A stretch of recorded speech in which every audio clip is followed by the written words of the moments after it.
Imagine a world not too far from now, where your emotions are tracked, just like your steps or your heart rate. It's 2068, and wearable mood trackers are everywhere, marketed as the ultimate tool for mental wellness. They promise to help you manage stress, understand your feelings, and live a happier life.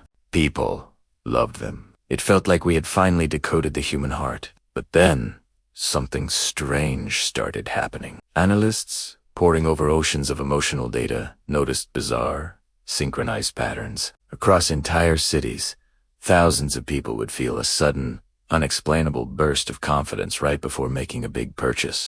During tense political announcements, a wave of unnatural calmness would wash over the population. Or, during certain commercials, people reported feeling a surge of trust for a brand they'd never even heard of. At first, everyone blamed it on software glitches or faulty updates. It was an easy explanation, but as cybersecurity teams dug deeper, they uncovered a far more chilling reality. Someone had figured out how to hack into our minds, not by force, but with a whisper. They weren't implanting emotions. They were gently nudging them, steering the collective mood of society without anyone ever noticing. They called it emotional hacking. This was a new frontier of cybercrime. The algorithms in our trusted wellness apps were being manipulated to shape our decisions, our reactions, and our behaviors on a massive scale. The changes were tiny, almost imperceptible. You might suddenly feel a little more motivated to buy that new phone, or a little more supportive of a political initiative you hadn't cared about yesterday. You might feel mysteriously reassured during a crisis broadcast, even when logic told you to be worried. No one was physically harmed, but billions of people were being influenced without their consent. Their free will was being subtly eroded. One notification, one color palette, one gentle suggestion at a time. The masterminds behind this operation were a shadowy collective of elite programmers, known as the Resonance Group. And in their eyes, they weren't criminals at all. They saw themselves as visionaries. The Resonance Group believed that traditional advertising and media were crude, manipulative tools. They argued that if emotional data could be collected, it should be used to harmonize society, to reduce conflict and boost cooperation. They weren't interested in chaos. They wanted to create a more stable, predictable world, but their methods were a breathtaking violation of ethics. They would access the metadata from wellness apps, reading the emotional pulse of the public in real time.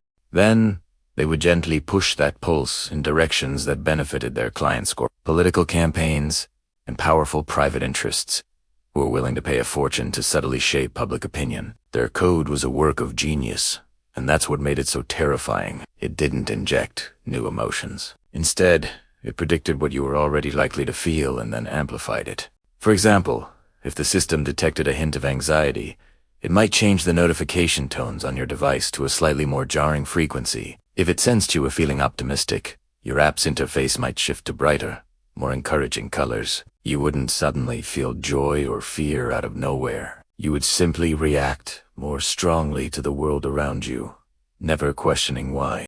The danger wasn't mind control.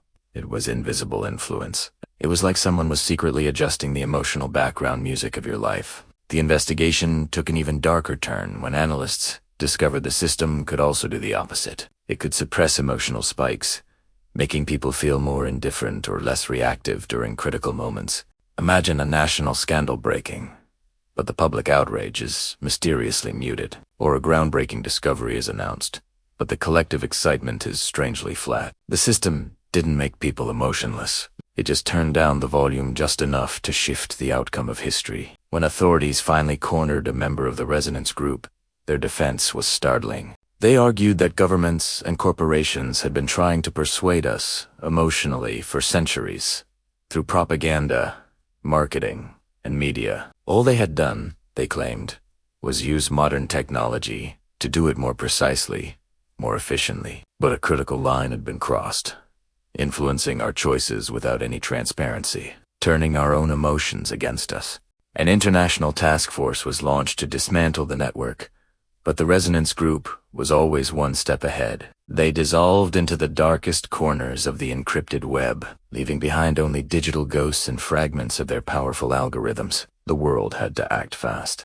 In the aftermath, Global regulators created strict new laws. Emotional data was reclassified as a highly sensitive biometric resource, just like a fingerprint or DNA. A new generation of wellness devices was designed with radical transparency. Now, they come with a real-time log, showing you every single external attempt to adjust your app's environment or its recommendations.